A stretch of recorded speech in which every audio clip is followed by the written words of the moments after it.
ഈ സമ്മേളനത്തിൽ പങ്കെടുത്തുകൊണ്ട് നിങ്ങളോട് പ്രസംഗിക്കുന്ന സന്ദർഭത്തിൽ ഓർമ്മ വരുന്ന കാര്യം നമുക്കറിയാം.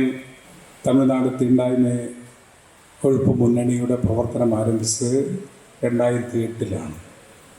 2008-ന് ശേഷം ഈ സംഘടന രൂപീകരിച്ചതിന് ശേഷം തമിഴ്നാട്ടിലെ അൺടച്ചബിളായിട്ടുള്ള അല്ലെങ്കിൽ അയിത്തക്കാരെന്നും പറഞ്ഞ് മാറ്റി നിർത്തിയ ജനവിഭാഗത്തിൻ്റെ താല്പര്യങ്ങൾ സംരക്ഷിക്കാൻ വേണ്ടിയുള്ള ഒട്ടേറെ പോരാട്ടങ്ങൾ ഏറ്റെടുക്കാൻ വേണ്ടി കഴിഞ്ഞിട്ടുണ്ട്. ആ പോരാട്ടങ്ങൾ ഏറ്റെടുക്കാൻ കഴിഞ്ഞതിൻ്റെ പ്രത്യേകത എന്ന് പറയുന്നത് ഒരുപക്ഷെ ഇന്ത്യയിൽ മറ്റ് സംസ്ഥാനങ്ങളിലൊന്നും കാണാൻ കഴിയാത്ത പ്രത്യേകത നമ്മുടെ അൺടച്ചബിലിറ്റി ഇറാഡിക്കേഷൻ ഫ്രണ്ടിനുണ്ട്. ഈ സംഘടനയിൽ അണിനിരന്നിരിക്കുന്ന ആളുകൾ വ്യത്യസ്ത ജാതിയിലും മതത്തിലും പെട്ട ആളുകളാണ്. അങ്ങനെ വ്യത്യസ്ത ജാതിയിലും മതത്തിലും പെട്ട ആളുകൾ ചേർന്നുകൊണ്ടാണ് നമ്മുടെ സമൂഹത്തിൽ ഇപ്പോഴും നിലനിൽക്കുന്ന തീണ്ടായ്മയ്ക്കെതിരായിക്കൊണ്ട് ഒന്നിച്ചു നിന്ന് പോരാടുന്ന ഒരു സംഘടനയായി അൺടച്ചബിലിറ്റി ഇറാഡിക്കേഷൻ ഫണ്ട് മാറി എന്നുള്ളത് ഏറെ അഭിമാനവും സന്തോഷവും ഉണ്ടാക്കുന്ന കാര്യമാണ്. ദളിതുകളുടെ ആവശ്യങ്ങൾ നേടാൻ വേണ്ടി അവർ മാത്രം സംഘടിക്കുക, ആദിവാസികളുടെ താല്പര്യം സംരക്ഷിക്കാൻ അവർ മാത്രം സംഘടിക്കുക, ഓരോ ജാതിയും ഓരോ മതങ്ങളും അവരുടേതായിട്ടുള്ള പ്രശ്നങ്ങൾക്ക് വേണ്ടി സംഘടിക്കുക എന്നതിൻ്റെ അപ്പുറത്ത് നമ്മുടെ സമൂഹത്തിൽ ഇന്ന് നിലനിൽക്കുന്ന ഏറ്റവും വലിയ ദുരന്തമായിട്ടുള്ള ജാതി വ്യവസ്ഥക്കെതിരായിക്കൊണ്ടുള്ള പോരാട്ടം ഒരുമിച്ച് നിന്ന് നടത്തേണ്ടതാണ് എന്നുള്ള വലിയ ഒരു കടമയാണ് നമ്മുടെ തമിഴ്നാട്ടിലെ തീണ്ടായ്മ ഒഴിപ്പ് മുന്നണി നടത്തിക്കൊണ്ടിരിക്കുന്നത് എന്നുള്ളത് ഏറെ അഭിമാനത്തോടും സന്തോഷത്തോടും കൂടി എടുത്തു പറയാൻ വേണ്ടി കഴിയും. നമ്മുടെ ഇന്ത്യയിൽ 4/1 വരുന്ന ജനത ദളിതുകളും ആദിവാസികളുമാണ്. ലോകത്ത് ഏറ്റവും കൂടുതൽ ജനസംഖ്യയുള്ള രാജ്യമായി ഇപ്പോൾ ഇന്ത്യ മാറി. ചൈനയെ മറികടന്നുകൊണ്ട് ലോക ജനസംഖ്യയിൽ 1-ാം സ്ഥാനത്തേക്ക് ഇന്ത്യക്ക് എത്താൻ കഴിയും. ഏകദേശം കണക്ക് പറഞ്ഞിരിക്കുന്ന 146 കോടി 38 ലക്ഷം ജനങ്ങളാണ്. 146 കോടി 38 ലക്ഷം ജനങ്ങൾ ഇന്ത്യയിൽ ഇപ്പോൾ ഉണ്ട്. ആ 146 കോടി 38 ലക്ഷത്തിൽ 4/1 വരുന്നത് ഷെഡ്യൂൾ കാസ്റ്റ്, ഷെഡ്യൂൾ ട്രൈബ്. അപ്പോൾ ഇന്ത്യൻ പോപ്പുലേഷന് 4/1 വരുന്ന ഈ ജനവിഭാഗങ്ങൾ സ്വാതന്ത്ര്യം കിട്ടി 78 വർഷങ്ങൾ പിന്നിട്ടിട്ടും ഇപ്പോഴും പലതരത്തിലുള്ള ദുരിതങ്ങൾക്ക്, പലതരത്തിലുള്ള അടിച്ചമർത്തലുകൾക്ക് എല്ലാം വിധേയരായി ജീവിക്കുക. ആ സമൂഹത്തെ മോചിപ്പിക്കാൻ വേണ്ടിയുള്ള പോരാട്ടമാണ് നാം ഏറ്റെടുക്കുന്നത്. ഇന്ത്യയിലെ 4/1 വരുന്ന ജനതയുടെ മോചനം സാധ്യമാക്കാൻ വേണ്ടിയുള്ള പോരാട്ടം നമുക്കറിയാം, കേവലം ഏതെങ്കിലും ഒരു സംഘടന കൊണ്ട് മാത്രം കഴിയുന്നൊന്നല്ല. ഇന്ത്യയിലെ എല്ലാ പുരോഗമന ശക്തികളും യോജിച്ചുകൊണ്ടുള്ള പോരാട്ടം നടത്തിയെങ്കിൽ മാത്രമാണ് ഈ സാമൂഹ്യ വ്യവസ്ഥയ്ക്ക് മാറ്റമുണ്ടാക്കാൻ കഴിയും. ഇന്ത്യയുടെ ഏറ്റവും വലിയ ദുരന്തം എന്ന് പറയുന്നത് ഇന്ത്യയിൽ നിലനിൽക്കുന്ന ജാതി വ്യവസ്ഥ. ഇവിടെ മകേന്ദ്ര സഖാവ് സൂചിപ്പിക്കുകയുണ്ടായി. ജാതി വ്യവസ്ഥയുടെ ദുരന്തമാണ് ഇപ്പോഴും നൂറ്റാണ്ടുകൾ പിന്നിട്ടിട്ടും അതിൻ്റെ ദുരന്തം നാം തീർന്നു. അപ്പം ആ ജാതി വ്യവസ്ഥ ഉണ്ടാക്കിയ ദുരന്തം നമുക്ക് അവസാനിപ്പിക്കാൻ കഴിയണമെന്നുണ്ടെങ്കിൽ ജാതി വ്യവസ്ഥ തന്നെ ഇല്ലാതാകുന്ന ഒരു നാൾ വരണം. അപ്പം ജാതി വ്യവസ്ഥ ഇല്ലാതാകുന്ന ഒരു നാൾ ഒരു ദിവസം കൊണ്ട് വരുന്ന ഒന്നല്ല. കാരണം ജാതി വ്യവസ്ഥയെ കൂടുതൽ ശക്തിപ്പെടുത്താൻ വേണ്ടിയുള്ള ശ്രമവും മറുഭാഗത്ത് നടക്കുന്നുണ്ട്. നമ്മുടെ രാജ്യത്ത് ജാതി വ്യവസ്ഥയെ പുനഃസ്ഥാപിക്കുക അല്ലെങ്കിൽ ശക്തിപ്പെടുത്തുക, അതിനുവേണ്ടിയുള്ള ശക്തികൾ വലിയ രീതിയിൽ പ്രവർത്തിച്ചു വരുന്നൊരു കാലഘട്ടമാണ്. എന്തുകൊണ്ടാണ് നമ്മുടെ സമൂഹം ഈ ജാതി വ്യവസ്ഥയിലേക്ക് പോയത്? ജാതി വ്യവസ്ഥ ഉണ്ടാക്കിയവരുടെ ലക്ഷ്യം എന്താണ്? ജാതി വ്യവസ്ഥ ഉണ്ടാക്കിയ ആളുകളുടെ ലക്ഷ്യം മഹാഭൂരിപക്ഷത്തെയും തങ്ങൾക്ക് അടിച്ചമർത്താനുള്ള അവസരമുണ്ടാകും. അങ്ങനെ മഹാഭൂരിപക്ഷത്തെയും അടിച്ചമർത്താൻ വേണ്ടിയാണ് ജാതി വ്യവസ്ഥ ഉണ്ടാക്കിയത്. ആ ജാതി വ്യവസ്ഥ ഉണ്ടാക്കിയ ആളുകൾ മോശക്കാരായിരുന്നു എന്ന് പറയാൻ വേണ്ടി കഴിയില്ല.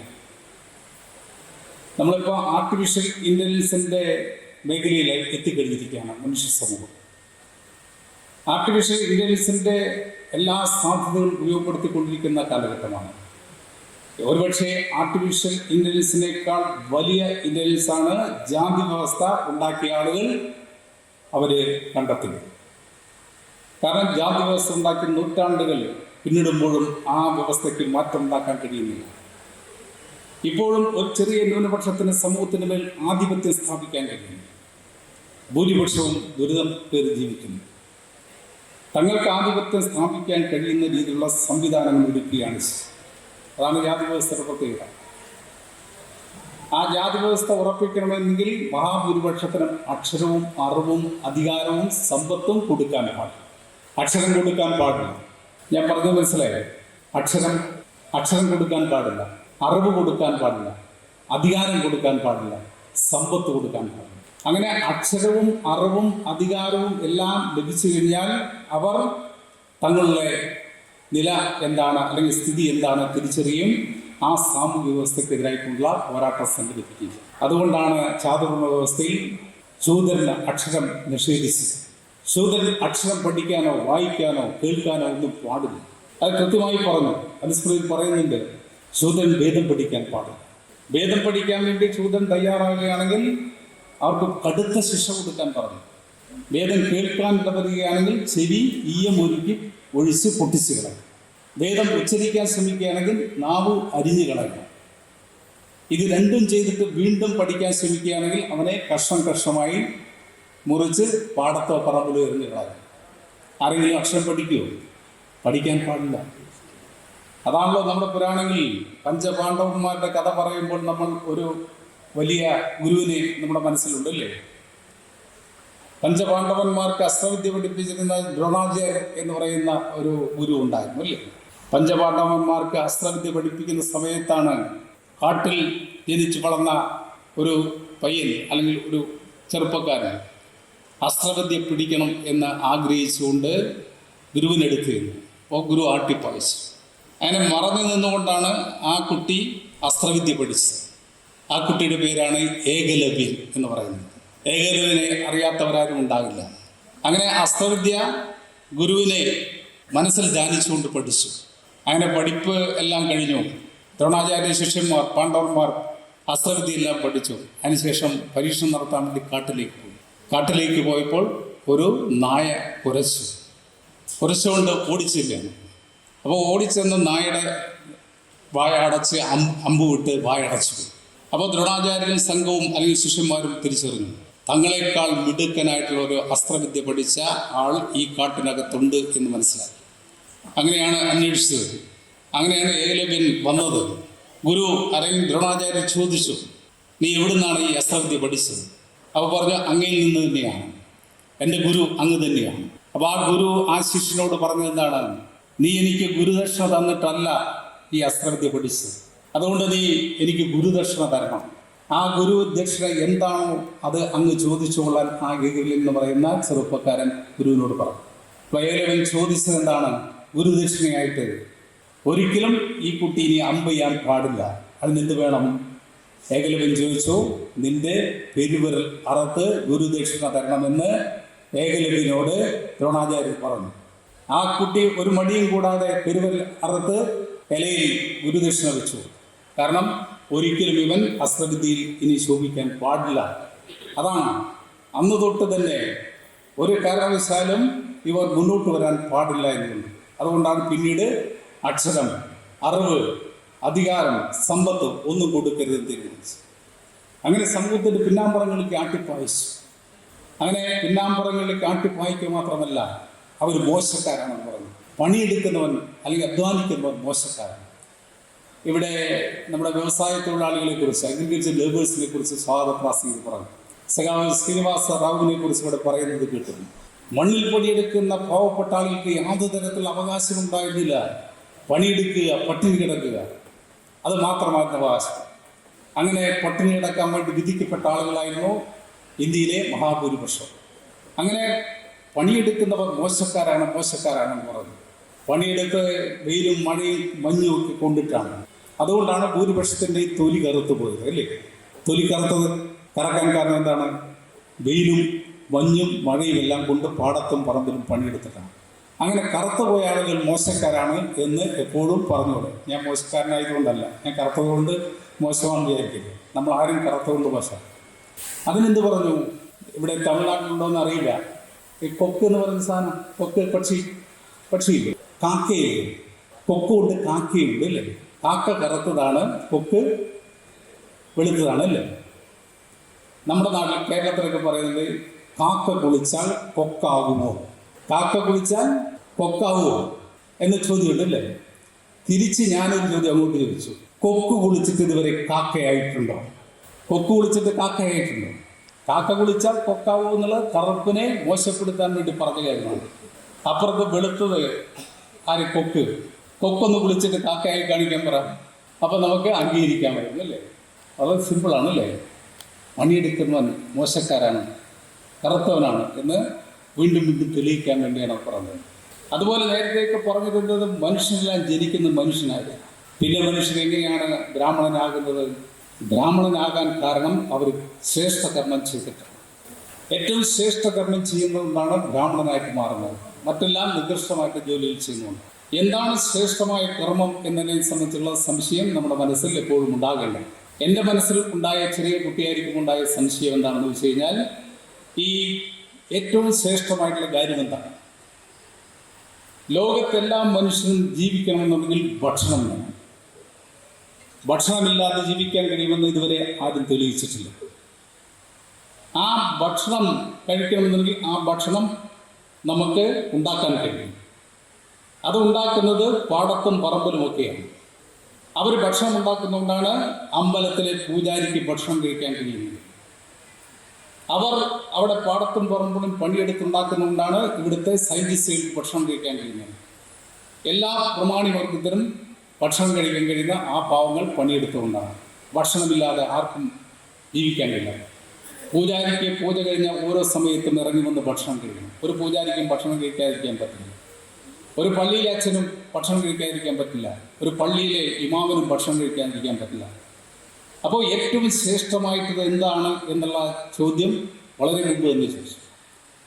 ഏറ്റവും ശ്രേഷ്ഠമായ ജോലി എന്താണ്? മനുഷ്യൻ ജീവിക്കാൻ വേണ്ടി ഭക്ഷണം ഉണ്ടാക്കുന്നവനാണ് ഏറ്റവും മഹത്തായ ജോലി നിർവഹിക്കുന്നതെന്ന് നമുക്കെല്ലാവർക്കും അറിയാം. പക്ഷേ എന്തുകൊണ്ടവർ ബ്രാഹ്മണരായില്ല? ഏറ്റവും ശ്രേഷ്ഠമായ ജോലി ചെയ്യുന്നവർ ബ്രാഹ്മണരായില്ലല്ലോ.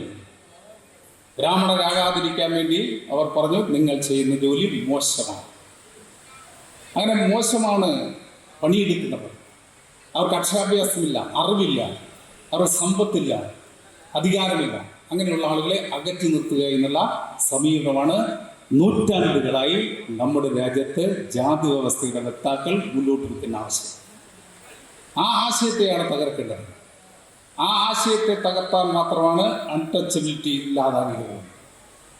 ആ അൺടച്ചബിലിറ്റി ഇല്ലാതാകണമെങ്കിൽ സെക്ടറിനുള്ള കാഴ്ചപ്പാടുകൂടിയല്ല, നമുക്ക് എല്ലാവർക്കും ഒരുമിച്ച് നിന്നുകൊണ്ടുള്ള പോരാട്ടമാണ് നടക്കേണ്ടത്. നമുക്കറിയാം, നമ്മുടെ സമൂഹം ഇങ്ങനെ പുറകോട്ട് പോകാൻ കാരണം പൊതുസമൂഹം നമ്മളെ പുറകോട്ടടിപ്പിച്ചുകൊണ്ട്. അതിന് പൊതുസമൂഹം തന്നെ കോമ്പൻസേഷൻ തരേണ്ട സമയമാണ്. നമുക്കറിയാം, വാഹനം ഇടിച്ച് പരിക്കേറ്റ് കഴിഞ്ഞാൽ കോമ്പൻസേഷൻ തരാനുള്ള പ്രൊവിഷനുണ്ട് അല്ലേ. വാഹനം ഇടിച്ച് പരിക്കേറ്റ് നമുക്ക് MICT കേസ് കൊടുക്കും, നമുക്ക് നഷ്ടപരിഹാരം കിട്ടും. ഈ സമൂഹമെന്ന വലിയ വാഹനം ഇടിച്ചാണ് ഈ മഹാഭൂരിപക്ഷവും പുറകോട്ട് പോയത്. അതുകൊണ്ട് തന്നെ ഈ സമൂഹത്തിൻ്റെ ഉത്തരവാദിത്തമാണ് അവരെ മുന്നോട്ട് കൊണ്ടുവരുന്നത്. ആ സമൂഹത്തിൻ്റെ ആകെ ഒന്നിച്ചുള്ള പോരാട്ടത്തിലൂടെ മാത്രമേ നമ്മുടെ സമൂഹത്തിൽ മാറ്റം ഉണ്ടാക്കാൻ കഴിയും. ആ മാറ്റം ഉണ്ടാക്കാൻ വേണ്ടിയുള്ള പോരാട്ടമാണ് അൺടച്ചബിലിറ്റി ഇറാഡിക്കേഷൻ ഫ്രണ്ട്, DSMM അഖിലേന്ത്യാ തലത്തിലും എല്ലാം ഏറ്റെടുത്ത് നടപ്പിലാക്കിക്കൊണ്ടിരിക്കുന്നത്. നമ്മുടെ രാജ്യം ഇന്ന് അട്രോസിറ്റിയുടെ രാജ്യമായി മാറുകയാണ്, അസമത്വത്തിൻ്റെ രാജ്യമായി മാറുകയാണ്, അതുപോലെ ദാരിദ്ര്യത്തിൻ്റെ രാജ്യമായി മാറുകയാണ്. ഒരു ഭാഗത്ത് ഹിന്ദു വർഗീയ ഫാസിസ്റ്റുകൾ പറയുന്നത് രാജ്യം സാമ്പത്തികമായിട്ട് വലിയ വളർച്ചയിലേക്ക് പോവുകയാണ്. എന്നാൽ ആ വളർച്ചയിലേക്ക് പോകുന്നു എന്ന് പറഞ്ഞുകൊണ്ടേയിരിക്കുന്ന സമയത്ത് തന്നെ നമ്മുടെ രാജ്യം പുറകോട്ട് പോകുന്നു എന്നുള്ള കണക്കുകളാണ് ഓരോ ദിവസവും വന്നുകൊണ്ടിരിക്കുന്നത്. കഴിഞ്ഞ 10 വർഷക്കാലം കൊണ്ട് ഇന്ത്യയിലെ ദളിതുകൾക്കെതിരായിട്ടുള്ള അതിക്രമങ്ങൾ എത്ര കണ്ട് വർദ്ധിച്ചു എന്ന് കേന്ദ്ര ഗവൺമെന്റിന്റെ ഏജൻസികൾ നടത്തിയ പഠന റിപ്പോർട്ടുകൾ തന്നെ പറയുന്നു. സെൻട്രൽ ക്രൈം റെക്കോർഡ് ബ്യൂറോയുടെ കണക്കനുസരിച്ചുകൊണ്ട് നമ്മുടെ രാജ്യത്ത് 10 വർഷക്കാലം കൊണ്ട് വർദ്ധിച്ചു വരുന്ന കൊലപാതകങ്ങൾ, ദളിതുകൾക്കെതിരായ കൊലപാതകങ്ങൾ, അതുപോലെ തന്നെ ബലാത്സംഗങ്ങൾ, കൂട്ടബലാത്സംഗങ്ങൾ, വീടുകൾ ചുറ്റപ്പിക്കൽ, അങ്ങനെ പലതരത്തിലുള്ള അട്രോസിറ്റികൾ വർദ്ധിച്ചു വരികയാണ്, വർദ്ധിച്ചു വരികയാണ്. അതുപോലെ അസമത്വങ്ങൾ വർദ്ധിക്കുകയാണ്, അതുപോലെ തന്നെ ദാരിദ്ര്യം വർദ്ധിക്കുകയാണ്. ഇപ്പോൾ വേൾഡ് ഫുഡ് സപ്പോർട്ട് പ്രോഗ്രാമിൻ്റെ ഭാഗമായിട്ട് ലോകത്തെ എല്ലാ രാജ്യങ്ങളും ഒത്തുചേരുകയാണ്. വേൾഡ് ഫുഡ് സെക്യൂരിറ്റി ഫോറത്തിൻ്റെ മീറ്റിംഗ് നടക്കുന്നു. ആ യോഗത്തിൽ പറയുണ്ടായി ലോകത്താകെ ദാരിദ്ര്യം വർദ്ധിക്കുകയാണ്. അങ്ങനെ ദാരിദ്ര്യം വർദ്ധിക്കുന്നതിൻ്റെ കണക്ക് ലോകത്താകെ പ്രസിദ്ധീകരിക്കപ്പെടുന്ന സ്ഥിതി ഉണ്ടായി. നമ്മുടെ ആളുകൾ ശ്രദ്ധിച്ചിട്ടുണ്ടോ എനിക്കറിയില്ല. ഏറ്റവും കൂടുതൽ ദാരിദ്ര്യമുള്ള രാജ്യം ഏത് എന്നുള്ള കണക്കിൽ വേൾഡ് പോവർട്ടി ഇൻഡെക്സിൽ നമ്മുടെ രാജ്യത്തിൻ്റെ സ്ഥിതി എത്രയാണ്? ഒരു ഭാഗത്ത് സമ്പന്നമായി അമേരിക്കയും ജപ്പാനും ഒക്കെ കഴിഞ്ഞു കഴിഞ്ഞാൽ പിന്നെ നമ്മളിങ്ങനെ വളർന്നുകൊണ്ടിരിക്കുകയാണ് എന്നാണ് BJP ഗവൺമെൻറ് പറഞ്ഞുകൊണ്ടിരിക്കുക. പക്ഷേ എന്താണ് യാഥാർത്ഥ്യം? നമ്മുടെ രാജ്യത്ത് പട്ടിണി പെരുകുകയാണ്, പോവർട്ടി വർദ്ധിക്കുകയാണ്. നമ്മുടെ രാജ്യം സാമ്പത്തികമായിട്ട് മുന്നേറ്റം ഉണ്ടാക്കാൻ ശ്രമിക്കുന്നു എന്നുള്ള പ്രചാരവേല സംഘടിപ്പിക്കുക. എന്നാൽ രാജ്യത്തിൻ്റെ പൊതുസ്ഥിതി എന്താണ്? പട്ടിണി വർദ്ധിക്കുകയാണ്. പട്ടിണിയുടെ കാര്യത്തിൽ നമ്മളിപ്പോൾ എത്രാം സ്ഥാനത്താണ്? ലോകത്ത് ഏറ്റവും കൂടുതൽ പട്ടിണി കിടക്കുന്ന ആളുകൾ ഉള്ള രാജ്യം ഏതാണ്? അത് തിരിച്ചറിയുമ്പോഴാണ് നമ്മുടെ രാജ്യത്ത് ഈ പ്രചരണം വലിയ തട്ടിപ്പാണെന്ന് തിരിച്ചറിയുന്നത്. ഇപ്പോൾ രാജ്യത്ത് ജനസംഖ്യയുടെ കാര്യത്തിൽ ലോകത്തൊന്നാം സ്ഥാനത്താണ്. ഇപ്പോൾ കണക്കനുസരിച്ചുകൊണ്ട് ലോകത്ത് ഏറ്റവും കൂടുതൽ പട്ടിണിക്കാരുള്ള രാജ്യം എന്ന് പറയുന്നത് ഇന്ത്യ മഹാരാജ്യമാണ്. ഭാരതത്തിലാണ് ഏറ്റവും കൂടുതൽ പട്ടിണിക്കാരുള്ളത്. ഏറ്റവും കൂടുതൽ കുട്ടികൾ പോഷകാഹാരമില്ലാതെ മരിക്കുന്ന രാജ്യവും ഇന്ത്യയാണ്. അപ്പോൾ പട്ടിണി വർദ്ധിക്കുകയാണ്. ആ പട്ടിണി വർദ്ധിക്കുന്നതിൽ ഭൂരിപക്ഷം ആരാണ്? നമ്മുടെ സമൂഹത്തിലെ പാവപ്പെട്ട ആളുകൾ. ആ പാവപ്പെട്ടവരുടെ പട്ടിണി വർദ്ധിപ്പിച്ചുകൊണ്ടാണ് രാജ്യം മുന്നോട്ട് പോകുന്നത്. പാവപ്പെട്ടവൻ്റെ എല്ലാ അവകാശങ്ങളും നിഷേധിച്ചുകൊണ്ടാണ് രാജ്യം മുന്നോട്ട് പോകുന്നത്. നമുക്കറിയാം, മഹാനായ അംബേദ്കർ എഴുതി വെച്ച ഭരണഘടനയിൽ കൃത്യമായി പറഞ്ഞു, ഇവിടെയുള്ള പാവപ്പെട്ടവൻ്റെ പിന്നോക്കാവസ്ഥയ്ക്ക് പരിഹാരം ഉണ്ടാകാൻ കഴിയുമെങ്കിൽ അവർക്ക് പ്രത്യേകമായിട്ടുള്ള ചില റിസർവേഷൻ കൊടുക്കും. അത് വിദ്യാഭ്യാസ രംഗത്ത്, തൊഴിൽ രംഗത്ത്, തിരഞ്ഞെടുക്കപ്പെടുന്ന വേദികളിലേക്കെല്ലാം റിസർവേഷൻ കൊടുക്കാൻ കഴിയും. അങ്ങനെ റിസർവേഷൻ ഉണ്ടെങ്കിൽ ഈ പാവപ്പെട്ട ആളുകൾക്ക് ഒരു സ്ഥലത്തേക്കും വളർന്നു വരാൻ കഴിയില്ല, വിദ്യാഭ്യാസ രംഗത്തേക്ക് വരാൻ കഴിയില്ല, തൊഴിൽ രംഗത്തേക്ക് വരാൻ കഴിയില്ല, തിരഞ്ഞെടുക്കപ്പെടുന്ന വേദികളിലേക്ക് വരാൻ കഴിയില്ല. അതുകൊണ്ടാണ് പ്രത്യേകമായിട്ടുള്ള റിസർവേഷൻ.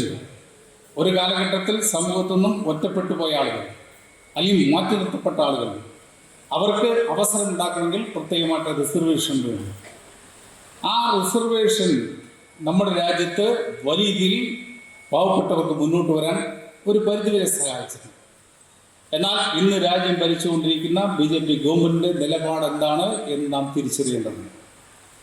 ആ നിലപാട് എന്ന് പറയുന്നത് റിസർവേഷൻ കൊടുക്കാതിരിക്കുക, നേരത്തെ പോലെ തന്നെ അക്ഷരവും അറിവും കൊടുക്കാതിരിക്കുക, അവരെ അധികാര സ്ഥാനങ്ങളിലേക്ക് കൊണ്ടുവരാതിരിക്കുക എന്നുള്ള നിലപാടിലേക്ക് പോവുകയാണ്. അങ്ങനെ വരുമ്പോൾ പഴയ അവസ്ഥയിലേക്ക് നമ്മുടെ സമൂഹത്തെ തിരിച്ചു കൊണ്ടുപോകാൻ എളുപ്പമാണ്. അല്ലെങ്കിൽ ചാവറൂരിൻ്റെ വ്യവസ്ഥയിലേക്ക് നമ്മുടെ സമൂഹത്തെ വീണ്ടും കൊണ്ടുപോകാൻ വേണ്ടിയുള്ള വലിയ പരിശ്രമമാണ് നടത്തിക്കൊണ്ടിരിക്കുന്നത്. അതുകൊണ്ടാണ് കേന്ദ്ര ഗവൺമെൻറ് ഏകദേശം 12 ലക്ഷത്തിലധികം ഒഴിവുകളാണ് നികത്തപ്പെടാതെ കിടക്കുന്നത്. അവിടെ ഇരിക്കുന്നതിന് മുമ്പിലിരിക്കുന്നത് അവരെല്ലാം പറഞ്ഞാണ്, കേന്ദ്ര ഗവൺമെൻറ് സ്ഥാപനങ്ങളിൽ ഒഴിവുകൾ നികത്തപ്പെടാതിരിക്കുകയാണ് 12 ലക്ഷത്തോളം. ആ ഒഴിവുകൾ നികത്തുകയാണെങ്കിൽ 25% SC/ST ജനവിഭാഗങ്ങൾക്ക് അതിന് റിസർവേഷൻ ആനുകൂല്യം ലഭിക്കും. ഒറ്റ നിയമനം പോലും നടത്തേണ്ടതില്ല എന്ന് തീരുമാനിക്കുകയാണ്. എല്ലാം കോൺട്രാക്ട് അടിസ്ഥാനത്തിൽ ആളുകൾ നിയമിക്കാൻ വേണ്ടി തീരുമാനിക്കുകയാണ്. അവിടെ റിസർവേഷൻ തത്വമൊന്നും പാലിക്കുന്നില്ല. അങ്ങനെ തൊഴിൽ എന്ന സങ്കല്പം പോലും ഇല്ലാതാകുന്ന സ്ഥിതിയാണ്.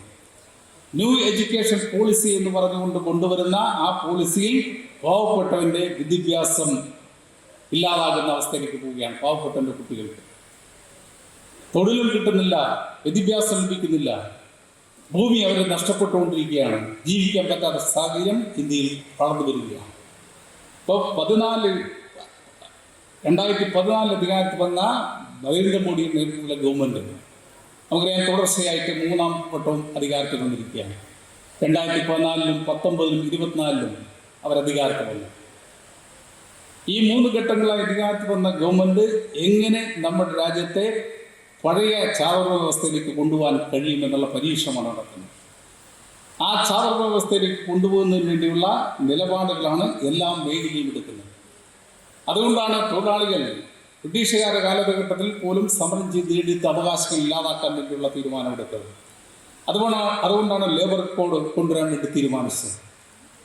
സമ്പന്നർക്കും മുതലാളിമാർക്കും സൗകര്യം ചെയ്തു കൊടുക്കാൻ വേണ്ടിയാണ് തൊഴിലാളികളെ അവഗണിക്കുകയാണ്, കർഷകരെ അവഗണിക്കുകയാണ്, ദളിതുകളെ, ആദിവാസികളെ എല്ലാം തന്നെ അവഗണിക്കുന്ന സ്ഥിതിയിലേക്ക് പോവുക.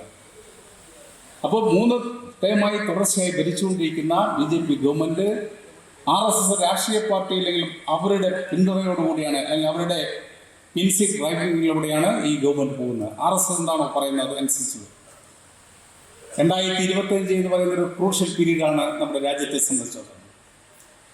അതായത് 1925-ലാണ് RSS എന്ന് പറയുന്ന ആ ഫാസിസ്റ്റ് സംഘടന രൂപം കൊണ്ടത്.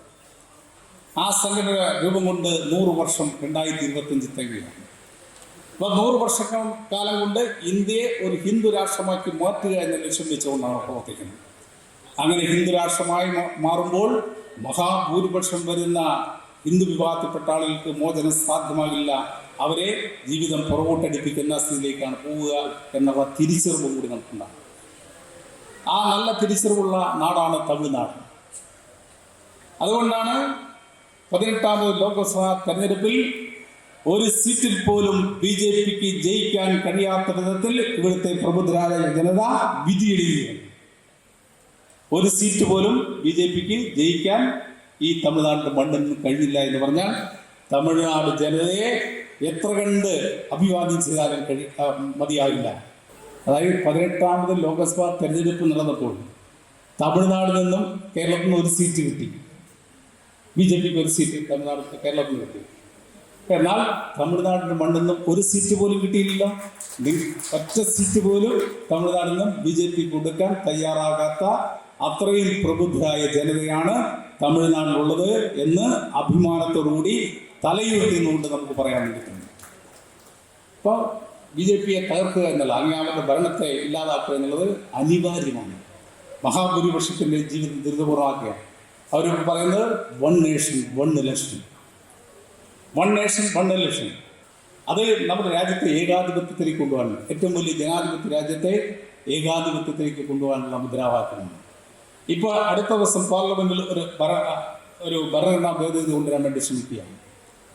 ആ ഭരണഘടനാ ഭേദഗതി എന്ന് പറഞ്ഞാൽ ഒരു മന്ത്രിക്കെതിരെ 5 കൊല്ലത്തിലധികം ശിക്ഷ ലഭിക്കാവുന്ന കേസിൽപ്പെടുകയും ആ മന്ത്രി അറസ്റ്റ് ചെയ്യപ്പെടുകയും ചെയ്യുകയാണെങ്കിൽ 30 ദിവസം കസ്റ്റഡിയിലിരിക്കുകയാണെങ്കിൽ ആ മന്ത്രിയുടെ മന്ത്രിസ്ഥാനം പോകും, മുഖ്യമന്ത്രി സ്ഥാനം പോകും. അതുപോലെ തന്നെ പ്രധാനമന്ത്രിയുടെയും പോകുമെന്ന് അതിൽ എഴുതി ചേർത്തിട്ടുണ്ട്. ഇന്ന് വരെ ചരിത്രത്തിൽ ഒരു പ്രധാനമന്ത്രിയെയും ചോദ്യം ചെയ്തതായിട്ട് അറിയില്ല, അറസ്റ്റ് ചെയ്തതായിട്ട് അറിയില്ല. അത് തങ്ങൾക്കെതിരായി നിൽക്കുന്ന ഭരണകൂടങ്ങളെ ഇല്ലാതാക്കാൻ വേണ്ടിയാണ്. നമുക്കറിയാം, നാഷണൽ അന്വേഷണ ഏജൻസികളുണ്ട്, ദേശീയ അന്വേഷണ ഏജൻസികളുണ്ട്. ആ അന്വേഷണ ഏജൻസികളെ ഉപയോഗപ്പെടുത്തിക്കൊണ്ട് ആരെ വേണമെങ്കിലും അറസ്റ്റ് ചെയ്യാനോ ജയിലിലടയ്ക്കാനോ കസ്റ്റഡിയിൽ വയ്ക്കാനുള്ള അധികാരമുണ്ട്.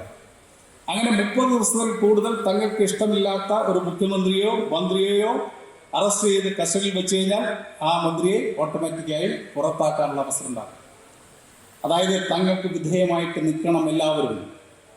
തങ്ങൾക്ക് വിധേയമല്ല തമിഴ്നാട്ടിലെ ഗവൺമെൻറ് എന്ന് മനസ്സിലാക്കുകയാണ്. അല്ലെങ്കിൽ തങ്ങൾക്ക് വിധേയമല്ല കേരളത്തിലെ ഗവൺമെൻറ്, തങ്ങൾക്ക് വിധേയമല്ല കർണാടകയിലെ ഗവൺമെൻറ്. ആ ഗവൺമെൻറ്റുകളെ എല്ലാം തന്നെ ഭരണഘടനാപരമായിട്ട് മുന്നേ അട്ടിമറിച്ച ചരിത്രമുണ്ട്. കേരളത്തിൽ ചരിത്രത്തിലാദ്യമായി കമ്മ്യൂണിസ്റ്റുകാർ അധികാരത്തിൽ 1957-ലാണ് EMS നേതൃത്വത്തിലുള്ള ഗവൺമെൻറ്റാണ്. ആ ഗവൺമെൻറ്റിനെ ഭരണഘടനാ വിരുദ്ധമായി കൊണ്ടാണ് അന്ന് അട്ടിമറിച്ചതെന്ന് നമുക്കറിയാം. എന്നാൽ ഇപ്പോൾ ഭരണഘടനാ ഭേദഗതിയിലൂടെ നിയമത്തിലൂടെ തന്നെ ഓരോ ഗവൺമെൻറ്റിനെയും അട്ടിമറിക്കാനുള്ള ശ്രമമാണ്. തങ്ങൾക്ക് ഇഷ്ടമില്ലാത്ത മുഖ്യമന്ത്രിയാണ് ഈ തമിഴ്നാട്ടിൽ ഭരിക്കുന്നെങ്കിൽ ആ തമിഴ്നാട് മുഖ്യമന്ത്രിയെ 30 ദിവസം കസ്റ്റഡിയിൽ വെച്ച് കഴിഞ്ഞാൽ 5 വർഷക്കാലം ശിക്ഷ ലഭിക്കാവുന്ന ഒരു വകുപ്പ് കൂടി ചേർത്ത് കഴിഞ്ഞാൽ ആ മുഖ്യമന്ത്രിയെ മുഖ്യമന്ത്രിക്ക് ഓട്ടോമാറ്റിക്കലി അദ്ദേഹത്തിൻ്റെ മന്ത്രിസ്ഥാനം. അതെന്തിനാണ്? BJPക്ക് അധികാരം കേന്ദ്രീകരിക്കാൻ വേണ്ടിയാണ്. അങ്ങനെ എല്ലാ അർത്ഥത്തിലും അധികാരം കേന്ദ്രീകരിച്ചുകൊണ്ട് നമ്മുടെ ജനാധിപത്യ സംവിധാനങ്ങൾ, പൗരാവകാശങ്ങളെല്ലാം നിഷേധിക്കുന്ന നിലപാടിലേക്ക് പോവുകയാണ്. അപ്പം ഈ നിലപാടുകൾക്കെതിരായിക്കൊണ്ടുള്ള അതിശക്തമായ പോരാട്ടവും കൂടി ഏറ്റെടുക്കാൻ നമ്മുടെ പ്രസ്ഥാനത്തിന് കഴിയും. കാരണം ജനാധിപത്യപരമായിട്ടുള്ള ജീവിതം നമുക്ക് നയിച്ച് മുന്നോട്ട് പോകാൻ കഴിയും. നമ്മുടെ പൗരസ്വാതന്ത്ര്യങ്ങൾ സംരക്ഷിക്കാൻ നമുക്ക് കഴിയും. അതിനെല്ലാം കഴിയുന്ന ഒരു സംവിധാനം ഉണ്ടാക്കിയെടുക്കുക എന്നുള്ളതായിരിക്കണം നമ്മുടെ ആത്യന്തികമായ ലക്ഷ്യം. ആ ലക്ഷ്യത്തിലേക്കുള്ള പ്രവർത്തനം വളരെ സുഖകരമല്ല, വളരെ വേഗത്തിൽ നടക്കുന്നതല്ല. കാരണം നൂറ്റാണ്ടുകളായി ജാതി ചിന്തകൾ, മതചിന്തകൾ, അന്ധവിശ്വാസങ്ങൾ, അനാചാരങ്ങൾ എല്ലാം മനസ്സിൽ വെച്ചുകൊണ്ടിരിക്കുന്ന ആളുകളാണ് നമ്മൾ. ആ അന്ധവിശ്വാസവും അനാചാരങ്ങളും ഒരു ദിവസം കൊണ്ട് മാറ്റാൻ കഴിയില്ല. ആ ജാതി ചിന്ത ഒരു ദിവസം കൊണ്ട് മാറ്റാൻ കഴിയില്ല. നിരന്തരമായിട്ടുള്ള പോരാട്ടത്തിലൂടെ, ക്യാമ്പയിനിലൂടെ മാത്രമാണ് അത് മാറ്റിയെടുക്കാൻ വേണ്ടി കഴിയുക. അത് മാറ്റിയെടുക്കാൻ വേണ്ടി നമുക്കറിയാം, നമ്മുടെ മുൻ തലമുറ ഒട്ടേറെ ത്യാഗപൂർണമായിട്ടുള്ള സമരങ്ങളും പോരാട്ടങ്ങളും നയിച്ചിട്ടുണ്ട്. അതിൻ്റെ എല്ലാം പരമായിക്കൊണ്ടുകൂടിയാണ് നമ്മളിങ്ങനെ ഇരിക്കുന്നത്. അല്ലെങ്കിലോ നമ്മളിതുപോലെ സംഘടിക്കാനോ ഒരുമിച്ചിരിക്കാനോ തയ്യാറാവില്ല. നവോത്ഥാനത്തിന് വേണ്ടി പോരാടിയ ഒട്ടേറെ നവോത്ഥാന നായകർ നമുക്കുണ്ട്, ഒട്ടേറെ നവോത്ഥാന പ്രസ്ഥാനങ്ങളുണ്ട്. തമിഴ്നാട് എന്ന് പറയുന്ന ഈ സംസ്ഥാനം നവോത്ഥാന പ്രസ്ഥാനങ്ങളുടെയും നവോത്ഥാന നായകരുടെയും ഈറ്റില്ലമാണ്. ഒരുപക്ഷെ എന്നല്ല, കേരളത്തിൽ പോലും നവോത്ഥാന പ്രസ്ഥാനത്തെ വളർത്തിയെടുക്കുന്നതിൽ തമിഴ്നാടിൻ്റെ സംഭാവന ഏറ്റവും വലുതാണ്. നമുക്കറിയാം, നമ്മുടെ ദന്തപ്പെരിയോർ രാമസ്വാമി, അദ്ദേഹം സാമൂഹ്യ പരിവർത്തനത്തിന് വേണ്ടി, സാമൂഹ്യ നീതിക്ക് വേണ്ടി നടത്തിയ ഉജ്ജ്വലങ്ങളായ ഒരുപാട് പോരാട്ടങ്ങൾ നമ്മുടെ സ്മരണയിലുണ്ടാകും. തീർച്ചയായിട്ടും അടുത്ത കാലത്ത് 2024 വൈക്കം സത്യാഗ്രഹത്തിന് 100ാം വാർഷികമായിരുന്നു. ആ വൈക്കം സത്യാഗ്രഹത്തിന്റെ 100ാം വാർഷികത്തിൽ കേരളത്തിൻ്റെ മുഖ്യമന്ത്രിയും തമിഴ്നാടിൻ്റെ മുഖ്യമന്ത്രിയും എല്ലാം ചേർന്നുകൊണ്ട് വലിയ രീതിയിലുള്ള ഉദ്യോഗമാണ് നടത്തുന്നത്. തമിഴ്നാട്ടിൽ നിന്നുള്ള മുഖ്യമന്ത്രി ഇവിടെ എത്തി.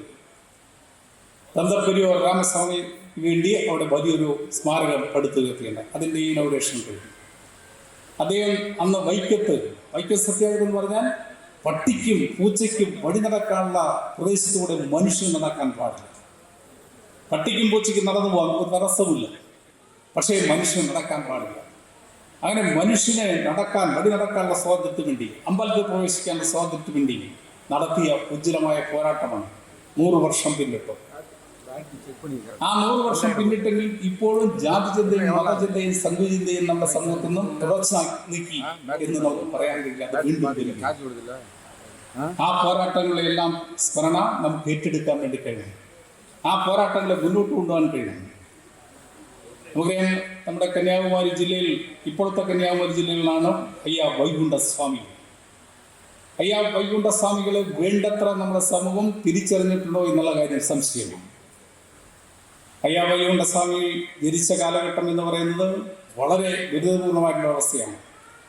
അദ്ദേഹത്തിന് വിദ്യാഭ്യാസം പോലും ലഭിച്ചില്ല, അക്ഷരാഭ്യാസമില്ലായിരുന്നു. അദ്ദേഹം ഈ അസമത്വങ്ങൾക്ക് അനീതി കണ്ടുകൊണ്ട് അതിനെ ഫിസിക്കലായി നേരിടാൻ വേണ്ടിയാണ് തീരുമാനിച്ചത്. കാരണം ആശയപരമായിട്ട് അദ്ദേഹത്തിന് അത്രയേറെ അറിവുണ്ടായിരുന്നില്ല. അദ്ദേഹം എല്ലാ അസമത്വം കണ്ടു കഴിയുമ്പോൾ അതിനെ ഫിസിക്കലായി നേരിടാൻ തീരുമാനിച്ചു. അദ്ദേഹം പനയിൽ കയറി ചെത്തുന്ന ഒരു നാടാർ സമുദായത്തിൽപ്പെട്ട അംഗമാണ്. അദ്ദേഹം ഈ അസമത്വങ്ങൾ അനീതിയും കണ്ട് അതിൻ്റെതായിട്ട് ശാരീരികമായിട്ടുള്ള പ്രതികരിച്ചു.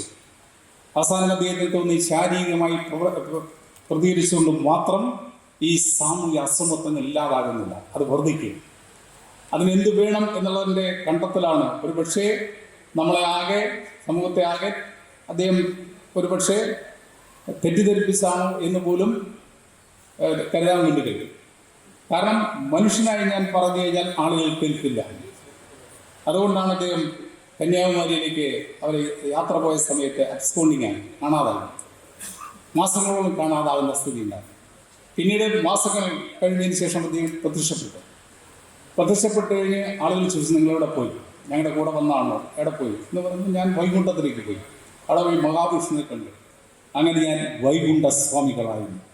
അങ്ങനെ വൈകുണ്ഠസ്വാമികളായി മാറിയതിനു ശേഷം സമൂഹത്തിൽ പരിവർത്തനം ഉണ്ടാക്കാൻ വേണ്ടി നടത്തിയ പ്രവർത്തനങ്ങൾ വലിയ മാറ്റമുണ്ടായി. അദ്ദേഹം നടപ്പിലാക്കിയ ഒരുപാട് കാര്യങ്ങൾ ഞാൻ വിശദീകരിക്കുകയില്ല.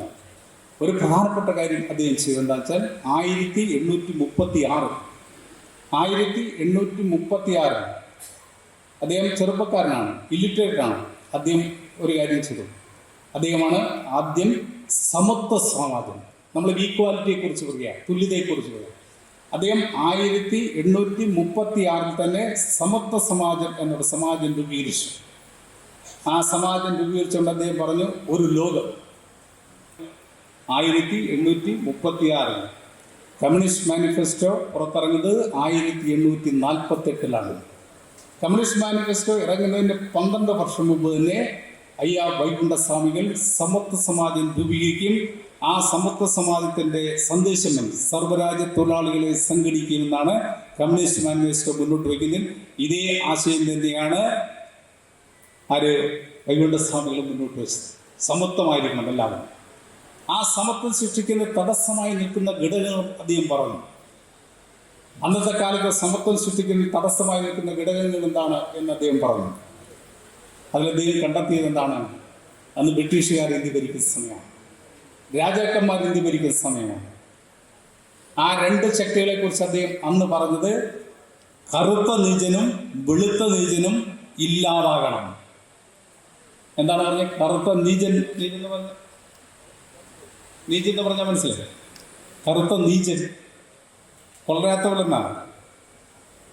കറുത്ത നീചനും വെളുത്ത നീചനും, വെള്ളക്കാരും ഇല്ലാതാണ്. വെള്ളക്കാരും ഇവിടുത്തെ രാജ്യഭരണം അവസാനിക്കണം, ഇവിടെ ജനാധിപത്യത്തിലേക്ക് രാജ്യം മാറണം. അപ്പോൾ മാത്രമേ നമ്മുടെ മനുഷ്യൻ എന്നുള്ള ആ സങ്കല്പം ഉയർത്തിക്കൊണ്ടാൻ കഴിയൂ എന്ന് പറഞ്ഞ് പോരാടിയ മനുഷ്യൻ. അങ്ങനെയുള്ള പോരാട്ടങ്ങളൊക്കെയാണ് നമ്മുടെ സമൂഹത്തെ മാറ്റിമറിച്ചത്. ആ പോരാട്ട ചിന്തകളെല്ലാം ഏറ്റെടുക്കേണ്ട സമയമാണ്. തീർച്ചയായും ആ പോരാട്ടം ഒരു പരിധിവരെ ഏറ്റെടുക്കാൻ വേണ്ടി കഴിഞ്ഞ 2 സംസ്ഥാനങ്ങളാണ് തമിഴ്നാടും അതുപോലെ കേരളം.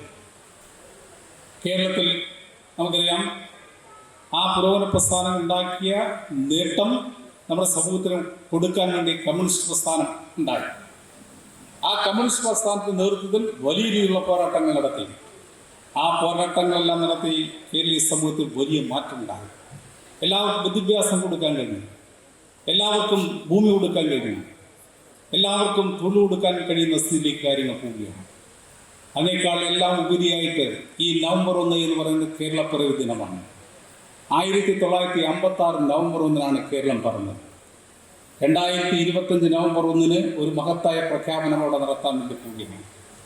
ഞാൻ നേരത്തെ പറഞ്ഞു, നമ്മുടെ ഇന്ത്യ വികസിക്കുന്നു എന്ന് വലിയ രീതിയിൽ ഗൗരവം പ്രസംഗിക്കുമ്പോൾ ഇന്ത്യയിൽ പട്ടിണിയും ദാരിദ്ര്യവും അസമത്വവും എല്ലാം തന്നെ വർദ്ധിക്കുകയാണ്. എന്നാൽ ഏറ്റവും കൂടുതൽ പട്ടിണി കിടക്കുന്ന രാജ്യത്തെ ഒരു സംസ്ഥാനം ഈ 2025 നവംബർ 1 ആകുമ്പോൾ ഒരു പ്രഖ്യാപനം നടത്തും. നമ്മുടെ രാജ്യത്ത് ഒരു സംസ്ഥാനം അതിദരിദ്രരില്ലാത്ത സംസ്ഥാനം എന്നുള്ള ആ പ്രഖ്യാപനം നമുക്ക് കേൾക്കാൻ വേണ്ടി കഴിയും. അതിദാരിദ്ര്യമില്ലാത്തൊരു സംസ്ഥാനമായിട്ട് മാറുകയാണ്. അപ്പം ഞാൻ ഇനി അധികം പ്രസംഗിക്കുന്നില്ല, ആൾക്കാർ നമ്മുടെ സഖാക്കളും നേതാക്കളൊക്കെ വന്നുകൊണ്ടിരിക്കുക. അപ്പോൾ അതിദരിദ്രമില്ലാത്ത ഒരു സംസ്ഥാനം എന്ന് പറയുമ്പോൾ അവിടെ ദളിത് ആദിവാസികളൊക്കെയാണ് പട്ടിണി കിടക്കുന്നില്ലേ. അങ്ങനെ അതിദരിദ്രമില്ലാത്ത ഒരു നാടായിട്ട് നമ്മുടെ നാടിനെ മാറ്റാൻ വേണ്ടിയുള്ള മാതൃകാപരമായ പ്രവർത്തനം അവിടെ നടന്നു വരുന്നുണ്ട്. കേരളവും തമിഴ്നാടും എല്ലാം ചേർന്നുകൊണ്ട് വലിയ മുന്നേറ്റം നടത്തേണ്ട ഒരു സമയമാണ്. ആ മുന്നേറ്റത്തിൽ നമ്മുടെ എല്ലാം പങ്കാളിത്തം ഉണ്ടാകും. ഞാനൊരു കാര്യവും കൂടി ഇവിടെ സൂചിപ്പിച്ചുകൊണ്ട് എൻ്റെ പ്രസംഗം അവസാനം. നമ്മുടെ ദളിത് മേഖല അല്ലെങ്കിൽ ആദിവാസി മേഖല അതെല്ലാം ഒറ്റപ്പെട്ടു പോകാനുള്ള കാരണം എന്താണ്? നൂറ്റാണ്ടുകളായി അവരെ ഒറ്റപ്പെടുത്താൻ ശ്രമിച്ചു, അവരെ അടിമകളാക്കി വയ്ക്കാൻ ശ്രമിച്ചു. ആ അടിമത്തം അതേപോലെ തന്നെ നിലനിർത്തി പോകുക എന്നുള്ള സമീപനം സ്വീകരിച്ചാൽ പോരാ. പുരോഗമനവാദികൾ ആ അടിമത്തം ഇല്ലാതാക്കാൻ വേണ്ടി എന്ത് ചെയ്യണം എന്നുള്ള കാര്യത്തെ സംബന്ധിച്ച് നല്ലപോലെ ചർച്ച ചെയ്യണം. ആ ചർച്ച ചെയ്താൽ മാത്രം പോരാ, മാറ്റത്തിന് തുടക്കം കുറിക്കാൻ കഴിയും. നമുക്കറിയാം, കോളനികൾ എന്നുള്ള വാക്ക്, കോളനി എന്ന് പറഞ്ഞു കഴിഞ്ഞാൽ നമ്മൾ ബ്രിട്ടന്റെ കോളനിയായിരുന്നു അല്ലേ. ബ്രിട്ടൻ എന്ന് പറയുന്ന സാമ്രാജ്യ ശക്തി എന്ന് പറയുന്നത് ലോകത്ത് അവരെക്കുറിച്ച് പറഞ്ഞിരുന്നത് സൂര്യൻ അസ്തമിക്കാത്ത സാമ്രാജ്യം എന്നാണ്. നമുക്കറിയാം, ഒരു ഭാഗത്ത് ഇരുട്ട് വരുമ്പോൾ മറുഭാഗത്ത് വെളിച്ചം വരും. എന്നാൽ ബ്രിട്ടന്റെ കോളനിയിൽ അവർ കൈയടക്കി വെച്ചത് പകലും രാത്രിയും ഒരുപോലെയാകുന്ന സ്ഥിതിയാണ്. അതുകൊണ്ടാണ് സൂര്യനസ്തമിക്കാത്ത സാമ്രാജ്യമാണ് ബ്രിട്ടീഷുകാർ എന്ന് പറയുന്നത്, ബ്രിട്ടീഷ് സാമ്രാജ്യം. ആ ബ്രിട്ടീഷ് സാമ്രാജ്യത്വമാണ് ലോകത്ത് കോളനികൾ ഉണ്ടാക്കിയത്. അതാണ് അവരെ അടിമത്തമാണ് നമ്മളെ അടിപ്പിച്ച് ഇന്ത്യ ബ്രിട്ടന്റെ കോളനി. അപ്പം ആ കോളനി സിസ്റ്റം നമ്മുടെ രാജ്യത്ത് പിന്നീട് നിന്നത് ദളിതുകൾ കൂട്ടത്തോട് താമസിക്കുന്ന സ്ഥലത്തിന് കോളനി എന്ന് പറയും, അല്ലെങ്കിൽ ആദിവാസികൾ കൂട്ടത്തോട് താമസിക്കുന്ന സ്ഥലത്തിന് കോളനികൾ എന്ന് പറയും. ആ കോളനി എന്ന് പറയുന്ന വാക്ക് അടിമത്തത്തിന് തുല്യമാണ്, അടിമസമാനമാണ്. അതുകൊണ്ടാണ് കേരളത്തിൽ കോളനി എന്ന വാക്ക് എടുത്തു കളയാൻ വേണ്ടിയുള്ള ഉത്തരവ് ഞാൻ മന്ത്രിയായി അവസാനത്തെ ദിവസം ആ ഉത്തരവിൽ അബോളിഷ് ചെയ്തു.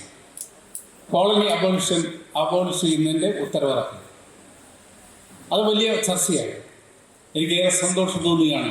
തമിഴ്നാട്ടിലെ ബഹുമാനായ മുഖ്യമന്ത്രി സ്റ്റാലിൻ അദ്ദേഹം പിന്നീട് പ്രഖ്യാപിച്ചു, ഈ തമിഴ്നാട്ടിലും ഇനി കോളനി ഉണ്ടാകില്ല, അത് അബോളിഷ് ചെയ്യുമെന്ന് പറഞ്ഞുള്ള ഉത്തരവിറക്കിയിട്ടുണ്ട്. തമിഴ്നാട്ടിലെ മുഖ്യമന്ത്രി പാവപ്പെട്ടവരോടുള്ള അദ്ദേഹത്തിൻ്റെ അപ്രോച്ചാണ് കണ്ടത്. ഈ ഗവൺമെൻറ് അപ്രോച്ചാണ്. പാവങ്ങൾ അങ്ങനെ അടിമകളായി കിടക്കേണ്ടവരല്ല എന്നുള്ള ഒരു സങ്കല്പം വളർത്തിയെടുക്കാൻ വേണ്ടി കഴിയും. എല്ലാവരും തുല്യരാണ് എന്നുള്ള സങ്കല്പം ഉയർത്തിയെടുക്കാൻ കഴിയും. ഈക്വാലിറ്റി എല്ലാവർക്കും വേണം. അതോരോ കുട്ടിയുടെയും മനസ്സിലേക്ക് ഉണ്ടാക്കാൻ കഴിയും. നമ്മളെല്ലാവരും അതിനുവേണ്ടിയുള്ള ശ്രമമാണ് നടത്തേണ്ടത്. ഞാൻ ഒറ്റ കാര്യം കൂടി പറഞ്ഞ് എൻ്റെ പ്രസംഗം അവസാനിക്കും. എന്നെ പഠിപ്പിച്ചൊരു അധ്യാപകൻ ഒരിക്കൽ ക്ലാസ് എടുക്കുമ്പോൾ ഒരു കാര്യം പറഞ്ഞു. തുല്യതയെക്കുറിച്ചുള്ള ഒരു കുട്ടിയുടെ സങ്കല്പമാണ് അദ്ദേഹം പറഞ്ഞത്. നമ്മളെല്ലാം സ്കൂളുകളിൽ പഠിച്ച ആളുകളാണ്. പഠിക്കാൻ മോശമായിട്ടുള്ള, പഠിക്കാൻ മിടുക്കില്ലാത്ത കുട്ടികളെ അധ്യാപകർ ബാക്ക് ബെഞ്ചിലാണ് ഇരിക്കുന്നത്, അല്ലേ? പുറകിലെ ബെഞ്ചിൽ. ഞാൻ പറയുന്നത് മനസ്സിലായില്ല? പഠിക്കാൻ മിടുക്കില്ലാത്ത കുട്ടികളെ സാധാരണ രീതിയിൽ പണ്ടൊക്കെ നമ്മളൊക്കെ പഠിക്കുന്ന സമയത്ത് പുറകിലെ ബെഞ്ചിൽ കൊണ്ടിരുത്തും. ഈ പുറകിലെ ബെഞ്ചിൽ ഇരിക്കുന്ന ആളുകൾക്കൊരു ഗുണമുണ്ട്. അവരോട് അധ്യാപകർ ഒന്നും ചോദിക്കില്ല.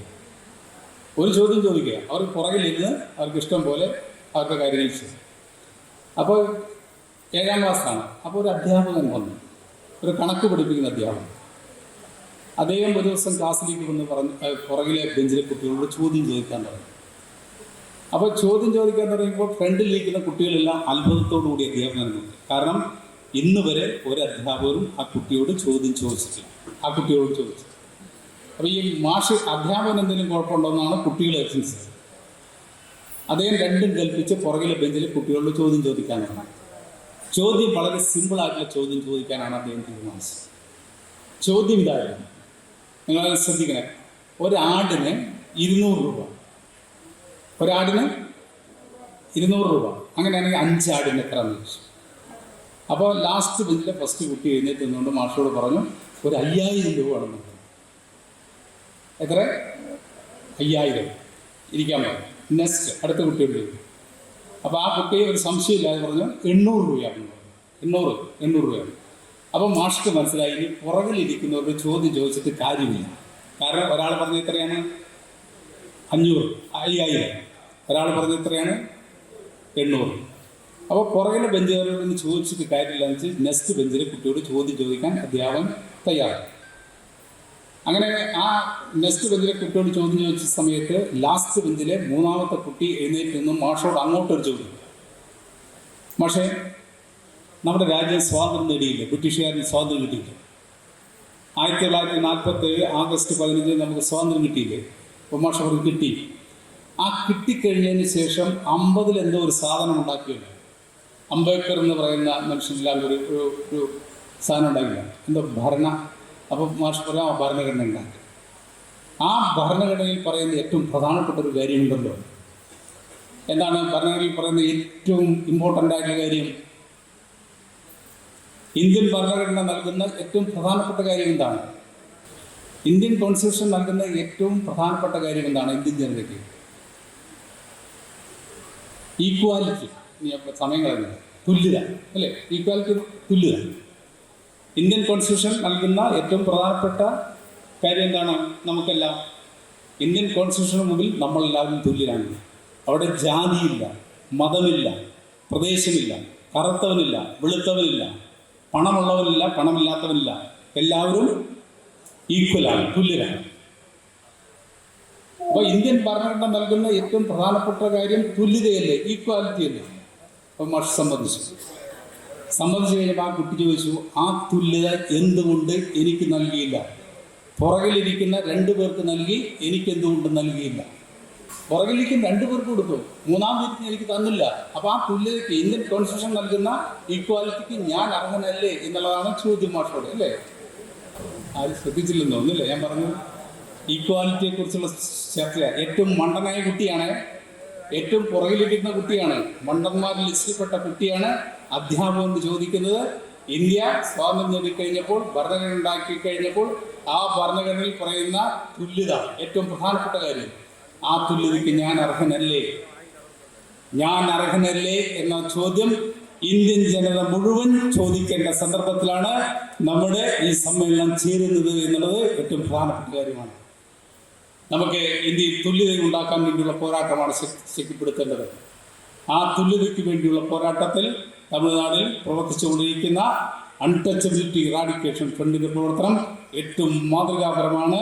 1,66,00,000 പരം വരുന്ന ദലിതുകളുടെ മോചനം മാത്രമല്ല, ഇന്ത്യയിലെ 40 കോടിയോളം വരുന്ന ദലിതുകളുടെ മോചനത്തിന് വേണ്ട പോരാട്ടത്തിന് വഴികാട്ടിയായി മാറാൻ വേണ്ടി നമ്മുടെ തമിഴ്നാട്ടിൽ പ്രവർത്തിക്കുന്ന ഈ സംഘടനയ്ക്ക് കഴിയട്ടെ എന്ന് ആത്മാർത്ഥമായി ആഗ്രഹിച്ചുകൊണ്ട് 2 ദിവസം നീണ്ടു നിൽക്കുന്ന ഈ സമ്മേളനം നിങ്ങളുടെ എല്ലാവരും നിലവാരത്തോടും സമ്മതത്തോടും കൂടി വളരെ സന്തോഷത്തോടു കൂടി ഔപചാരികമായി ഉദ്ഘാടനം ചെയ്തുകൊണ്ട്, നിങ്ങളെ അഭിവാദ്യം ചെയ്തുകൊണ്ട് ഞാൻ ചെറിയ വാക്കിൽ നിർത്തുന്നു. അഭിവാദ്യങ്ങൾ.